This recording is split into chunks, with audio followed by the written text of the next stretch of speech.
իհարկե էլի ակտիվացել, ուզում եմ ստեղից միանգամից պատասխանել։ Ակտիվանալու պատճառը մեկն է Ռոբերտի որդի Լևոն Քոչարյանից ընդդիմության առաջնորդի կերտման գործընթաց։ Այստեղ գալիս է փորձում է տենց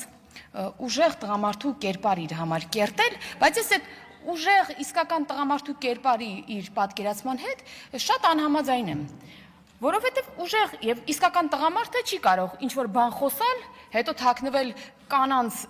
թիկունքի ետևում ու թռնել դահլիճից։ Բացի դա նաև իմացա, որ շենքից էլ թռավ, ոչ միայն դահլիճից թռավ, բայց դա ես ունեմ մեր ընդդիմադիր պատգամավորներին հարց տամ, լավ, դուք չեք ամաչում, որ ձեր մանդատը վերցրել եք եւ ընդամենը Ռոբերտ Քոչարյանի որդու համար թիկնապահ եք աշխատում։ Այստեղ հնարավոր է շատերը տեսած չլինեն մեզ լսողներից, ասես կալցո օպերացիա մի անգամի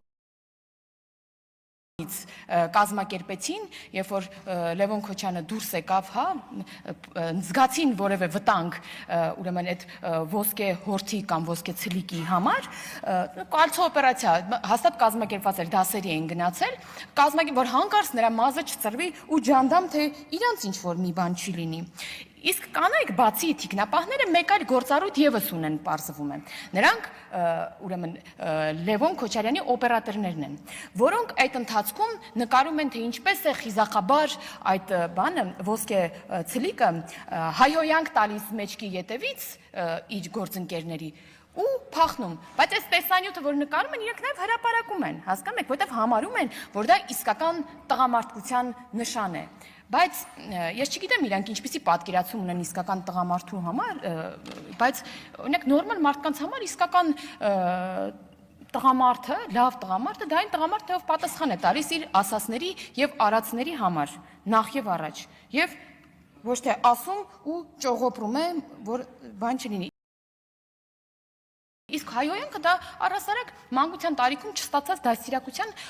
արդյունք է։ Եվ քանի որ մանկությունից ենք խոսում, ուզում եմ հարգելի գործընկերներ, մենք Լևոն Քոչարյանի պահվածքին դիտենք իբրև մանկական տրավմայի, որովհետև բռնարարի ընտանիքում մեծացած երեխան կարող են նման դրսևորումներ ունենալ, եւ նրան պետք է ոչ թե կոշտ, այլ բժշկական միջամտությամբ օգնել։ Այդ որ կամ ասում է բանը, այս աթոռից ներքև եմ շպրտելու բան, այս ասում է դա արյան մեջ գենետիկ մակարդակով եկած բան է, իշխանությունը զավթելու, ինչ-որ բան խլելու, դա բան է, մոլուցք է այս մարդկանց մոտ, ինչպես իր պապան է միշտ խլել, իշխանությունը, ունեցվածքները եւ այլն, այդպես էլ իրեն գենետիկ մակարդակով փոխանցվել է, դրա համար ուզում է պաշտոնային աթոռից ներքև շպրտել եւ միգուցե հույս ունենալով, որ այդտեղ պետք է նստի։ Նաև, բայց ես ուզում եմ Ռոբերտ Քոչարյանին դիմել ու ասել, պարոն Քոչարյան, մենք պետք է մեր կյանքն այնպես ապրենք, որ որևէ փուլում մեր երեխաները չամաչեն, որ իրենց հայրանունը կրում են, հա, օրինակ ձեր որդին ձեր հայրանունն է կրում։ Այս վերջի 2 օրը հատկապես Լևոն Քոչյանը անընդհատ հա ու նաև ֆրակցիան քննադատում է, որ մենք Ռոբերտ Քոչյանի որդիով ենք դիմում, եւ սա լավագույն պատասխանն է Ռոբերտ Քոչարյանին իր արածների համար, որ իր որդին խուսափում է հոր անունը կրել կամ նույնականացվել հոր հետ։ Քիչ առաջ էլ լրագրողներին ասել է, որ ես Լևոն Քոչարյանն եմ եւ ինձ այդպես պետք է ճանաչեն, ուզում եմ ասել, պարոն Լևոն Քոչարյան, քեզ հիշում են 2 կերպ, կամ Ռոբերտ Քոչյանի որդի, կամ մաքսիմում Սիրուշոյի ամուսին։ Այդ 2 կերպով են քեզ հիշում դեռևս, բայց դեռ ոչինչ կորած չէ, կարող ես ինքդ քո անունը կերտել։ Եվ վերջում ուզում եմ ասել, պարոն Լևոն Քոչարյան, արժեր արդյոք ինչ է թե դու ազատության մեջ լինես, այդ 3-4 պատգամավորին ցուցակից հա ստիպել, որպեսզի մանդատից հրաժարվեն, որ դու գաս պատգամավոր։ Քաղաքական փոսը, այն փոսը, որ օրինակ 80 սանտի էր, հետո սարքեցիք 1.80 m, հիմա սարքում եք 2.80, որ էլ տեից չկարողանա կլներ։ Դուս գալ ու քաղաքականությամբ զբաղվել, ասպա պարոն Մինասյանը Ռոբերտ Քոչարյանն ունի 4 միլիոն դոլար կարողություն, բա ինչի չեք բացահայտում։ Միլիարդ կներեք, 4 միլիարդ դոլար ունի, ինչի չեք բացահայտում։ Կբացայտենք, այո, անոք եղեք։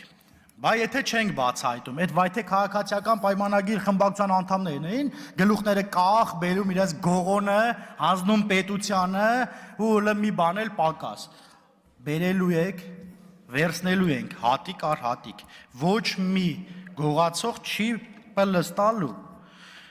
Հասկանում եմ անհանգստությունը, հասկանում եմ նաև ոգևորությունը, դե մտածում եմ ոնց անենք, որ սրանք իշխանության չլինեն, մենք էլ մեր փողերը վայելենք, չի գողացված գումարը չի վայելվելու։ Ասում է, այստեղից են տիկինն ասում է բանա, բռնապետ կամ բռնապետիկ, հարգելի հայրենակիցներ, ես ուղղակի զարմանում եմ, էլի, կինը ոնց կարող է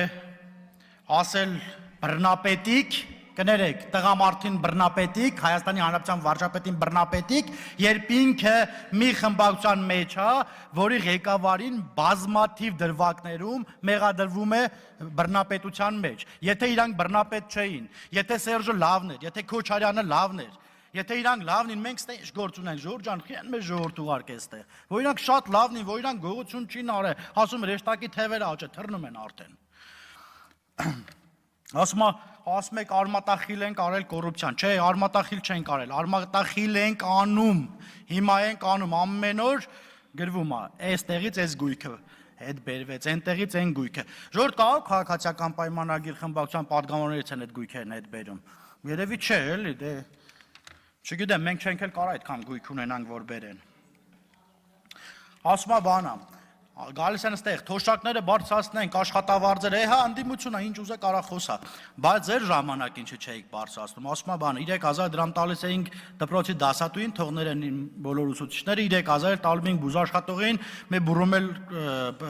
եղու կարակ ենք բուրում, որ գային անրա ավակի։ Խայտարակությունը 3000-5000 դրամով աշխատավարձ էիք վարում, ասում է, մեր ժամանակ աշխատավարձ առնվազն, չգիտեմ քանի տոկոս բարձած է, 1000 դրամ որ տայինք մենք էլ մեր ժամանակ էլ մի քանի 100 անգամ կբարձրանար։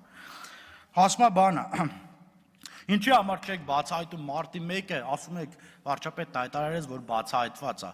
Այո, Հայաստանի Հանրապետության գոնե, ես իրավական մասով չգիտեմ, գոնե Հայաստանի Հանրապետության քաղաքացու համար բացահայտված է մարտի 1-ն էլ, հոկտեմբերի 27-ն էլ, Պողոս Պողոսյանն էլ եւ շատ ու շատ այլ բաներ։ Երեխեք ջան, ձեզ հաջողություն։ Ասում է բանա, այ դուք ջղաձգվում եք, որ մենք խոսում ենք կոռուպցիայից։ Օրինակ, մեր տունը, որ խոսում էին կոռուպցիայից, եւ հիմա էլ, էլի, անընդհատ ընդդիմության տարբեր պաշտոնյաների դեմքեր էս մոտովս անցնում։ Չեղավ մի անգամ գոնե մերոնցից մեկի դեմքն անցներ։ Չգիտեմ, մենք չենք ջղաձգվում, ուղղակի մենք ասում ենք, որ այո, այդ կոռուպցիան արմատախիլ ենք անելու։ Ասում եմ, հա, մենք կոալիցիա չենք եղել, ով էր ասում, մենք կոալիցիա չենք եղել բանի հետ, Լևոն Տեր-Պետրոսյան